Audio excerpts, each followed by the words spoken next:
Doctors fraternity club working committee Vengurla यांच्यातर्फे धर्मवीर छत्रपती संभाजी महाराजांच्या धगधगत्या पराक्रमावर आधारित अवघ्या महाराष्ट्राला भुरळ घालणारं इथे ओशाळला मृत्यू हे नाटक कैलासासी मधुसूदन कालेलकर नाट्यगृह वेंगुर्ला इथं दिनांक 2 मे 2026 रोजी रात्रोठीक 9 वाजता प्रेक्षकांच्या भेटीला येते। मराठी रंगभूमीवर सध्या छत्रपती संभाजी महाराजांचा दैदिप्यमान इतिहास उलगडणारं म्हणूनच्या नाटकाची सर्वत्र दूर ख्याती पसरली आहे, तेच हे नाटक डॉक्टर्स फ्रॅटर्निटी क्लब वेंगुर्लाच्या वतीनं आयोजित करण्यात आलाय।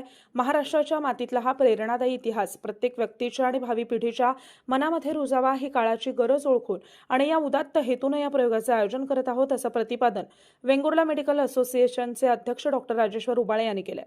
धर्माभिमानाचा आदर्श पुढच्या पिढ्यांसाठी ज्यांनी प्रस्थापित केला ते आपल्या स्वराज्याच्या दुसऱ्या छत्रपतींना मानवंदना देण्यासाठी ऐतिहासिक महत्त्व लाभलेल्या वेंगुर्लाच्या पावनभूमीमध्ये प्रेक्षकांनी आवर्जून उपस्थित राहावं, असं आवाहन मेडिकल असोसिएशनचे प्रमुख मार्गदर्शक डॉक्टर प्रसाद मंचकर, डॉक्टर प्रसाद साळगावकर, वर्किंग कमिटी अध्यक्ष डॉक्टर सुरेखा काळे, संचालक डॉक्टर मिलिंद काळे, उपाध्यक्ष डॉक्टर सई लिंगवत, सचिव डॉक्टर दीपाली पालियेकर, सहसचिव डॉक्टर नेहा नवार, खजिनदार डॉक्टर अफशान कौरी तसंच सामाजिक कार्यकर्ते प्रसन्ना देसाई यांनी केले। नेतृत्व, कर्तृत्व आणि दातृत्व अशी ओळख असलेले विशाल परब यांच्या शुभ हस्ते या ऐतिहासिक महानाट्याचं उद्घाटन होणार आहे।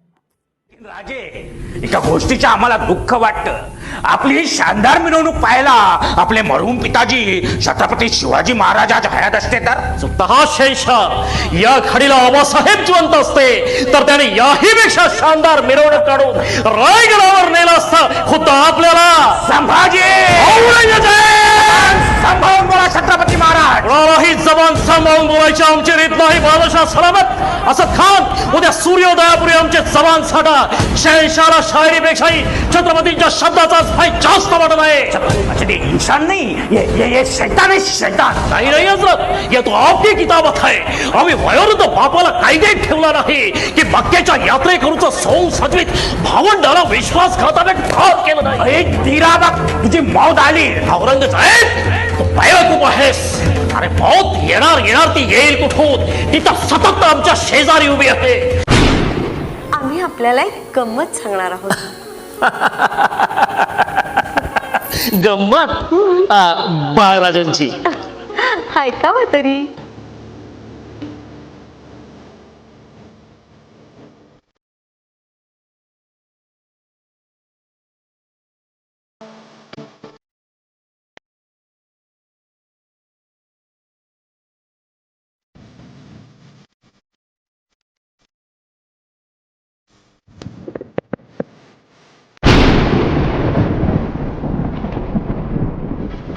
राजे, आता आमची जबान आहे का?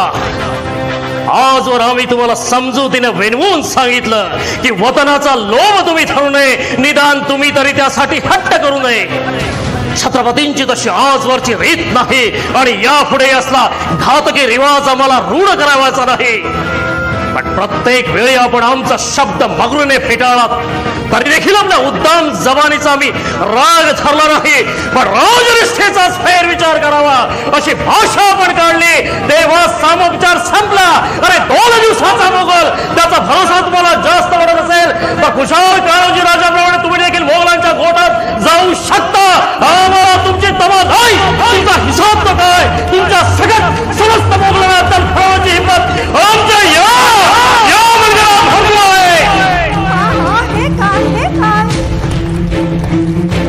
महाराज, छत्रपती आम्हा सेवकांच्या खांद्यावर उभे आहेत, हे विसरू नका। हा शिरके चुकत आहात। छत्रपती स्वतःच्या पायावर उभे होते आणि आजही आहे। स्वतःच्या पायावर उभे राहणारे छत्रपती एकच, पण ते होऊन गेले। दादा, स्वतःच्या पायावर उभे राहण्यासाठी त्या छत्रपतींना कोणा दिलेर खानाचा पांगुळगाडा हाती धरावा लागला नाही। महाराज खबरदार शिर्के, हा छत्रपतींचा अपमान आहे, हा छत्रपतींच्या गादीचा अपमान आहे। दादा आधी माफी मागा। पण ताई, आमच्या म्हणण्याचा दादा आधी माफी